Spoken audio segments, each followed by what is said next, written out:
వ్యక్తిని, గొప్ప వ్యక్తిని ఈ పార్లమెంట్ స్థానాన్ని ఇచ్చి పంపించినందుకు వాళ్ళకందరికీ ధన్యవాదాలు తెలుపుకుంటున్నాను. మరి ముఖ్యంగా రాజుగారు 4 సంవత్సరాలు ఈ జిల్లాలో పనిచేసినప్పటికీ ఈ జిల్లాలో చాలామందిని పేరు పెట్టి పిలిచేంత చదువు ఆయనకు ఉంది. మొట్టమొదట అక్షరయజ్ఞం అనే కార్యక్రమంతో ఈ జిల్లాలో ఆయన అభివృద్ధి స్థాపించాడు. అలాగే ప్రతి ఒక్కరూ చదువుకోవాలన్న ఉద్దేశంతో ఆయన ఎంతో ఉన్నతమైన భావాలు కలిగినటువంటి వ్యక్తి. అలాగే ఈరోజు నడుస్తున్నటువంటి ఎన్ఆర్జీఎస్ ఉపాధి హామీ కూలీలు ఆయన ప్రవేశపెట్టింది. అలాగే ఎంతోమంది ఔత్సాహిక పారిశ్రామికవేత్తలు తయారు చేసినటువంటి మహోన్నతమైన వ్యక్తి కొప్పుల రాజు గారు.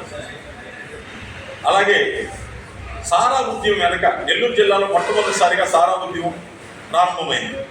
దాని వెనక ఉండి దాన్ని ముందుకు నడిపించినటువంటి ఏకైక వ్యక్తి కొప్పుల రాజు గారు.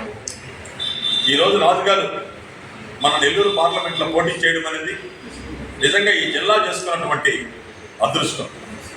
ఆయన అక్షర జ్ఞానం దాంట్లో ఈ జిల్లాలో ఉన్నటువంటి ప్రతి గ్రామంలో ఆయన రాత్రుల్లో నిద్రపోయాడు. అందరూ ఏదో రాజకీయాల కోసం వస్తారు. ఆయన కోరుకుంటే సోనియా గాంధీ గారు కావచ్చు, మల్లికార్జున ఖర్గే గారు కావచ్చు, ఈ దేశంలో ఏ రాష్ట్రం నుంచి అయినా ఆయన్ని పోటీకి నిలపచ్చు. కానీ ఆయనకి ఈ జిల్లా మీద ఉన్నటువంటి ప్రేమ, మమకారం ఆయనకి ముడిపడిపోయింది. నేను ఎలాగైనా నేను మొట్టమొదటిసారిగా కలెక్టర్గా పనిచేసినటువంటి నా జిల్లాకి వెళ్ళాలి, నా మనుషులు కలుసుకోవాలి అనే ఒక మంచి ఉద్దేశంతో ఈరోజు ఆయన పార్లమెంట్ స్థానానికి ఇక్కడి నుంచి పోటీ చేయడం జరిగింది. రాజుగారి గురించి చెప్పాలంటే అందరూ నిద్రలేసేది వారి వ్యాపారాల కోసం నిద్రలేస్తుంటారు. కానీ కొప్పుల రాజుగారు మాత్రం నిద్రలేసేది ఈ సమాజానికి ఏదో ఒకటి చేయాలి, మనం పుట్టాం, ఏదో ఒకటి తప్పకుండా ఈ సమాజంలో చేసి తీరాలి, ఈ సమాజానికి ఈ పేద పొడుగు వర్గాల వారికి అనే ఉద్దేశంతోనే ఆయన ప్రతిరోజు నిద్రలేస్తాడు. ఆయన నేను 35 సంవత్సరాలుగా ఎరిగిన వాడిని. ఎన్నో సమస్యలు ఈ జిల్లాలో ఉన్నటువంటి సమస్యలన్నింటినీ ఎదుర్కొన్నాడు. ఎన్నో హాస్టల్స్లో ఆయన నిద్రపోయాడు, మత్స్యకారుల దగ్గర నిద్రపోయాడు. ఒక గొప్ప వ్యక్తి, ఆయన మహోన్నతమైనటువంటి వ్యక్తి ఈరోజు మన జిల్లాకు రావడం చాలా సంతోషకరం. అలాగే ఆయన ఈ దేశంలో ఎక్కడైనా పోటీ చేయగలరు, కానీ ఏ పార్టీ అయినా ఆయన పిలిచి టికెటిస్తారు. కానీ ఆయన కాంగ్రెస్ పార్టీలోనే చేరడం యొక్క ఉద్దేశం ఈ కాంగ్రెస్ పార్టీ మాత్రమే ఈ దేశం కోసం ప్రాణాలు వదిలిన కుటుంబం గాంధీ కుటుంబం. అందుకోసం మాత్రమే ఆయన కాంగ్రెస్ పార్టీలో చేరాడు. ఈ దేశంలో ప్రజల రక్షణ కోరాలని పంజాబ్లో సమర్థ దేవాలయంలో మనుషులను కాపాడే విషయంలో ఇందిరాగాంధీ ప్రాణాలు కోల్పోయింది. అలాగే తన తాతగారు ఇచ్చినటువంటి మాటను పూర్తి చేయాలని రాజీవ్ గాంధీ శ్రీలంకలో వారిని కాపాడే విషయంలో ఆయన ప్రాణాలు ముష్కరుల చేతుల్లో పోగొట్టుకోవాల్సి వచ్చింది. ఈ ఒక్కరు చెప్పండి, ఈ దేశం కోసం ప్రాణాలు వదిలిన వాళ్ళు ఏ ఒక్కరైనా ఉన్నారా? ఒక్క గాంధీ ఫ్యామిలీ మాత్రమే ఉంది. మరి ముఖ్యంగా ఇప్పుడు ఉండేటువంటి రాజకీయ నాయకులంతా కూడా వారి స్వలాభాల కోసం, వాళ్ళ కుర్చీల కోసం మాత్రమే పాటుపడుతున్నారు. ఈ దేశ ప్రజల కోసం, ఈ భారతదేశ రాజ్యాంగాన్ని కాపాడేదాని కోసం, అంబేద్కర్ రాసిన రాజ్యాంగాన్ని కాపాడేదాని కోసం మాత్రమే కాంగ్రెస్ పార్టీ ముందుకొచ్చింది. ఈ దేశాన్ని కాపాడాలన్నా, అంబేద్కర్ గారి రాజ్యాంగం నిలబడాలన్నా మన కొప్పుల రాజు గారు ఎంపీగా నిలబడి ఆయన్ని పార్లమెంట్కి జిల్లా వాసులు పంపించగలిగితే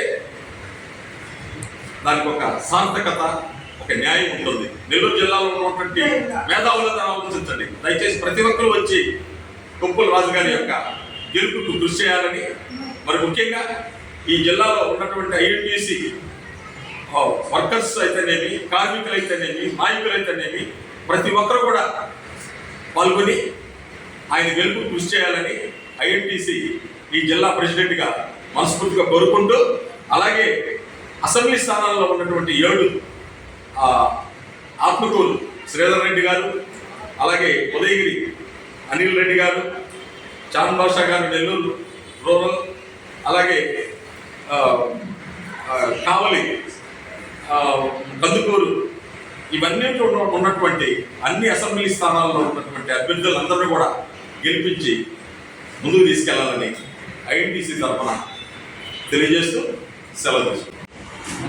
అందరికీ ఉగాది రంజాన్ శుభాకాంక్షలు. అదే విధానంగా ఈనాడు ఈ ఎన్నికల్లో ఐఎన్టీయూసీ వర్కింగ్ ప్రెసిడెంట్గా నాకున్న పరిధిలో భవన నిర్మాణ కార్మికులు, బీడీ కార్మికులు, సిగార్ కార్మికులు, వర్గాలు పరికారం పనిచేసే కార్మికులు, కార్పొరేటర్లు, ఆటో యూనియన్, ఆర్టీసీ యూనియన్, అన్ని యూనియన్లలో మనకు సుమారుగా 70,000 మంది సభ్యత్వం తీసుకున్నటువంటి దాఖలు మన దగ్గర ఉన్నాయి. ఈనాడు కొప్పల రాజు గారు పార్లమెంట్ సభ్యులుగా నెల్లూరు జిల్లాలో పోటీ చేసిన సందర్భంలో అన్ని యూనియన్లతో మాట్లాడి అందరి ఆధారాలతో, మహిళలతో, మహిళా కార్మికులతో అందరితో మాట్లాడి యొక్క కొప్పుల రాజు గారిని గెలిపించేదానికి కృతజ్ఞతతో ఉన్నామని ఈ యొక్క భావాన్ని తెలియజేస్తున్నాను. అంతేకాకుండా ఐఎన్టీసీ యూనియన్లో కార్మిక శాఖ నుంచి బీడీ కార్మికులు పిఎఫ్, ఈఎస్సీ కూడా చాలా ఇప్పించున్నాము.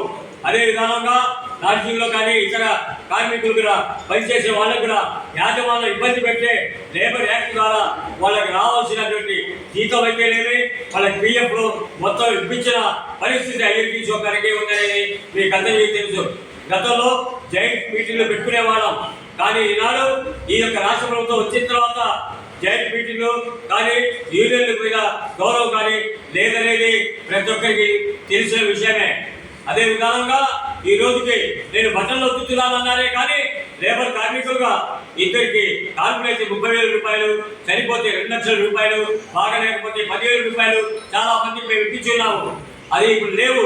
ఎందుకంటే నేను బట్టలు వస్తున్నానన్నారు, కానీ లేబర్ డిపార్ట్మెంట్ నుంచి 4,50,00,000 రూపాయలు మన ఫండ్ ఉంది.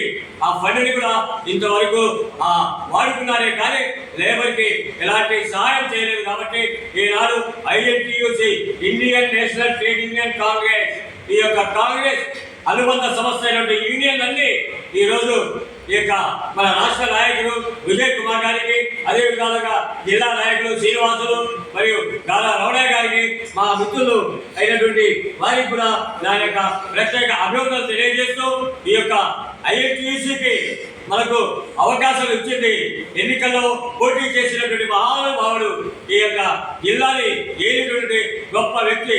ఆ వ్యక్తి కోసం మేము ప్రాణత్యాగం చేయడం సిద్ధంగా ఉండి ఆయన గెలుపు కోసం అందరం కృషి చేస్తామని చెప్పేసి నేను వాగ్దానం చేస్తున్నాను. జై హింద్.